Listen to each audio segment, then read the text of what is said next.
Hi there, Plasticjunky here, and this is my special first segment of special guest, the Godfather.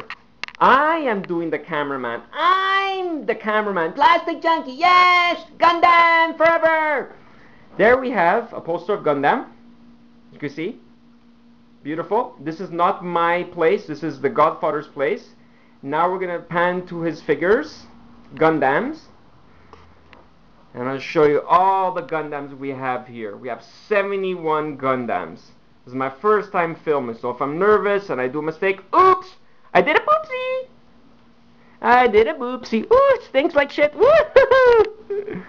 Alright, this is fun. Look at that Gundam. There's so many Gundams here. We have 71 Gundams. Imagine that. This is awesome. It took how long did it take you to collect this, Godfather? Oh, so 10 years, maybe 12. This is 10 years of collecting Gundams. He collected so far, we have 71 shown. He has another 35 or 40 not shown, still in storage. And get this, he has at least 15, 20 still in the package? Maybe. Yeah, and he has about 15 no. to... Yeah, but they're model kits. But he has model kits still in the package, never been shown. This is awesome. Honestly, I've never seen this much Gundams in my life. That's why I don't collect Gundam. I don't know much about him. That's why he's my first special guest. And here he is in the flesh, the Godfather. Dun dun dun dun. All right. Hey now, so Godfather here, coming to you from the other side of the camera. And, how does it feel to be on this side of the camera, Plasticjunky? That feels fine. Yeah. Okay. Yeah. Hold on a second. There you go. Oh, he threw something at me. It's my revenge that I promised I was going to do from our Predator video. So now, fine. Now we're even. Oh, that hurt. Anyway, back to business. Back to Gundam. So this is my overall collection, as you've seen. Among my friends, I'm really like the big mecha anime fan. I like to draw the robots. I mean, if you'd be on my Facebook, you'd see sketches of these things. I mean, I enjoy collecting this. I enjoy also building model kits, because what you have here is not just toys, action figures. I don't build model kits. Well, I do. I don't. But I haven't done so in a bit, but I'm trying to get back to it.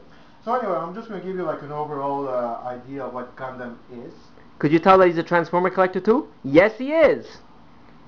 Yeah, I do have a big collection as well. I think about maybe, I counted around maybe 100 pieces. Cool. Maybe more than that. More than me. That's for sure. No more than Proto Man. I could never compare to that. No, nobody has 6,000 Transformers. That's a lot. That's right. Anyway, we should do a segment with him at some point. One day when we do a segment, it's going to take, no joke, 5 segments to do his collection. He has a huge collection of Transformers. And people out there on the internet and in the web, in the whole world, trust me, I know him very well. He's a good friend of mine. And yes, he does have 6,000 Transformers. So you don't believe me? Too bad for you. Shove it up your you-know-where. And trust me, when I show you, I'm going to show you each and every Transformers. In your... yeah! Alright, enough of that. So, back to Gundam. So, Gundam started in about 1979, created by Yoshioki Tomino. And it was during the 70s that the anime was basically invaded by the super robot genre. In this case, because of this guy that we saw in our Shogun Warrior segment, Mazinger Z. Yay, Mazinger! Guy was the one Shogun Warrior, they're the best! My favorite! Guy created this guy, and basically the concept of a pilot inside a giant robot, and I love the concept of the weaponry, like, you know, the rocket punches, or different components that combine to create a bigger robot, which has influenced, you know, the anime genre from those times all the way up to now. Like Voltron, for example, that's one example. Anyway, 70s was flooded with giant super robot cartoons. Gundam was no exception. When it came in, it had a lot of super robot elements to it, and it was just another entry within the whole lot. Was Goldorak part of it too? Yeah, but that was before, and that's like the forgotten, you know, anime. Anyway, the series was basically cut short. You know, it wasn't doing well with the ratings, so they basically, cut it short and canceled. Nice. Yeah, it is.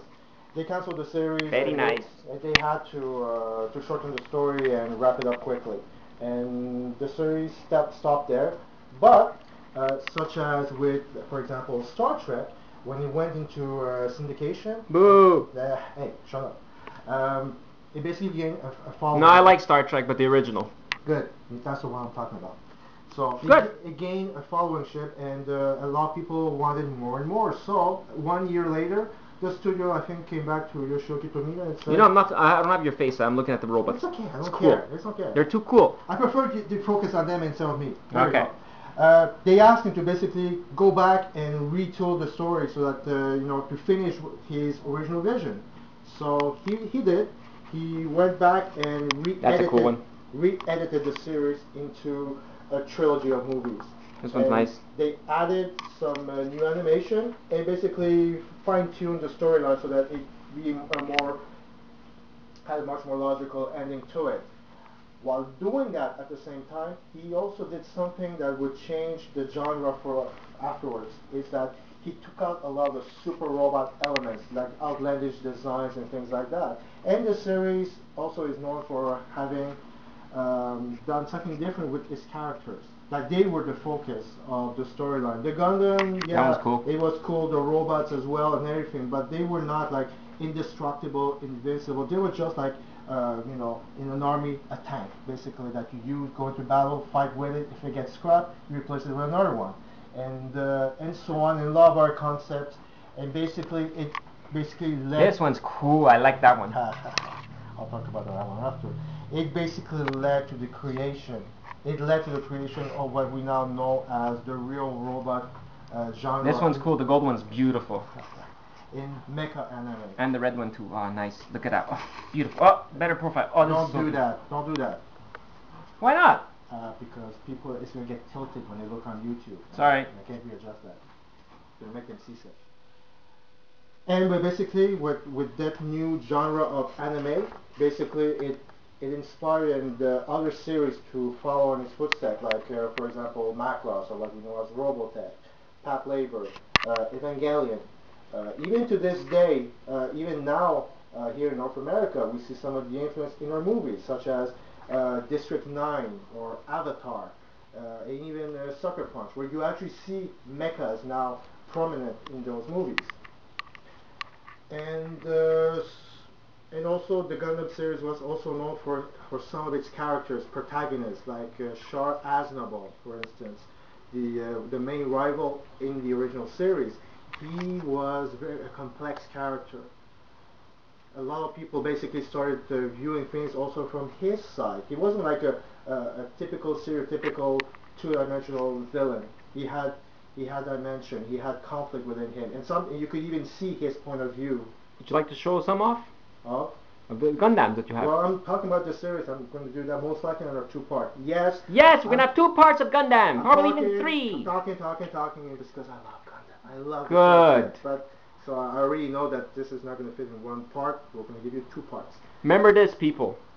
Collect because you enjoy it. Don't collect because people say that they're no good. Do it only if your pockets could do it. Don't break yourself, your piggy bank. Eat, pay your rent, do what you have to do, live in your parents' basement, have a house, whatever. But collecting is fun. Remember, what Sideshow Collectibles say, collect for life. Alright, so, now Gundam is in its, it recently celebrated 40 years. And 40 years! 40 Woo! years. So it's, wow, that's old. It's a franchise that's basically lasted a lot, and it has like throughout the years had many sequels. I mean, I think overall maybe 30 sequels, miniseries, video games, comic books, and so on. And out of that will basically derive the merchandising of toys, or in most cases a lot model kits, because model kits is very popular also in Japan. So I think right now we are about Look, I think Gundam all the way in the back there. Look at this. Yeah, we're going to talk about that as well. So this was part one, was basically to give you a setup of what Gundam is for those that don't know about it. We're going to let you go for right now. We're going to be right back. We're going to post the part two also after, so you don't have to wait like a few days. Yay! Or next week. We're going to post all these pieces together after another. So next part, I'm going to start talking more in details about the actual toys themselves. So anyway, Godfather out, and I'll see you in a bit. Plasticjunky out, and we'll see you in a bit. Thank you very much. We love you.